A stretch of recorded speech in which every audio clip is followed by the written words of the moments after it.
हाय परदेसी प्यारा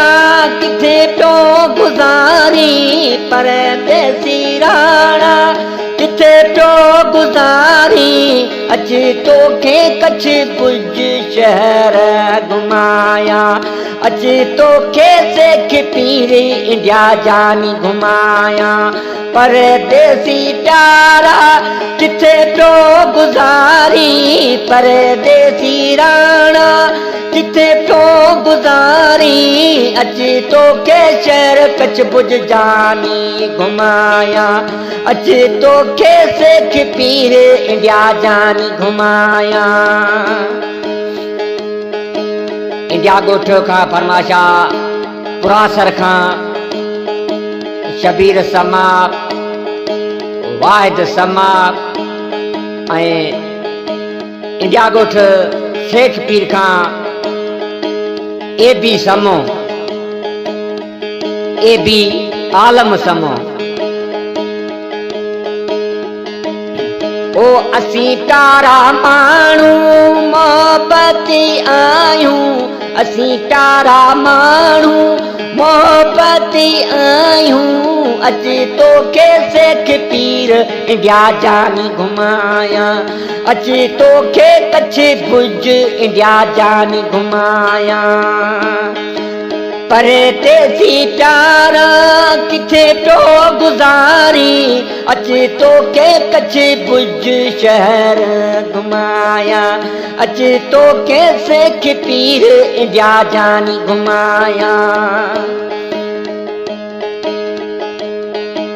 इंडिया गोठ फुलरी खां हकीम सुमरो खास फरमाश कच्छ भुज कोरियाड़ी खां रजाक खान शेख पीर इंडिया खां जबार समो राहिब खान पठान जो दोस्त।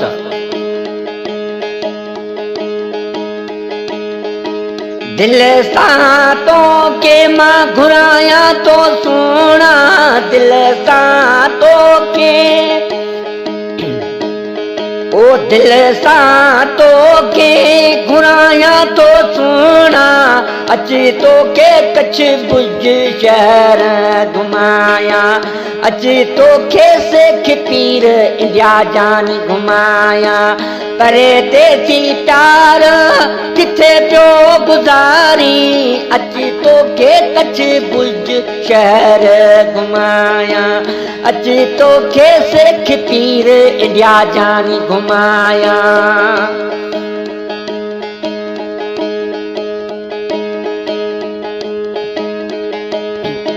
इंडिया गोठ मोटा खां फरमाशा उस्ताद मुकीम समो ट्रक ड्राइवर, उस्ताद अला बख्श ट्रक ड्राइवर ऐं गोठ मोटा इंडिया खां उस्ताद जबार ट्रैक्टर जो ड्राइवर,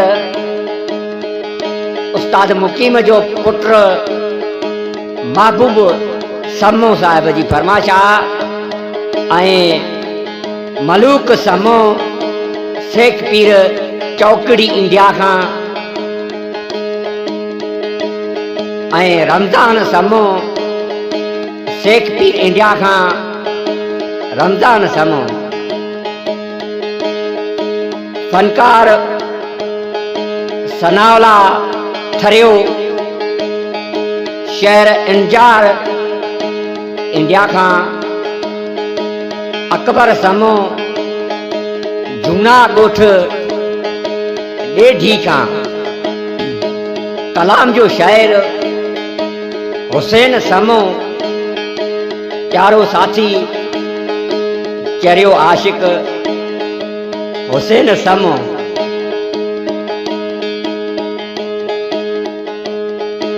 चवे हुसैन समो पण कॾहिं भई घुमूं,